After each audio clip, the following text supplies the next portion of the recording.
Tuan-tuan, tipuan yang paling laku ialah nipu atas nama Allah dan Rasul. Sebab ya Nabi SAW menyebut, "Man kadhiba alayya muta'ammidan falyatabawwa maq'adahu minan nar."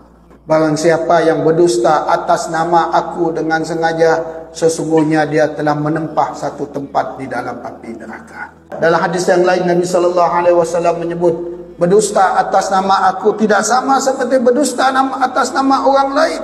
Barang siapa yang berdusta di atas nama aku, nescaya dia mendapat satu tempat di dalam api neraka.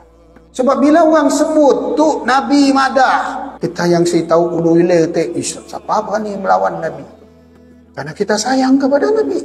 Tetapi yang berdusta tadi, yang berani menceroboh sesuatu yang tidak sepatutnya dia berani menceroboh. Kenapa dia menempah tempat duduk dalam api neraka? Supaya kita selalu peringatkan bahawa hidup tu selamat hanya dengan ikut Allah, ikut Rasul, ikut Quran, ikut hadis. Tetapi mereka yang berdusta, Quran kelak ditafsirnya ikut nafsunya. Hadis kelak yang dimaknya hadis palsu.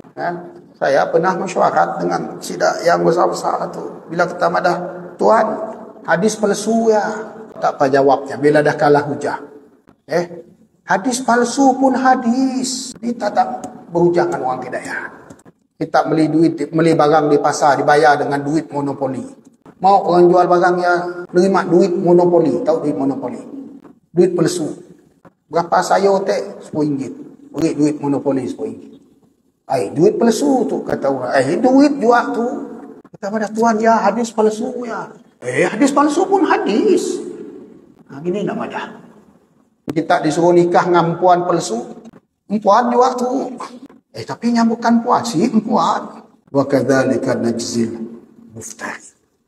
Orang-orang yang berdusta seperti ini, tuan-tuan dan puan-puan, mereka mempunyai sifat tidak malu. Tidak malu.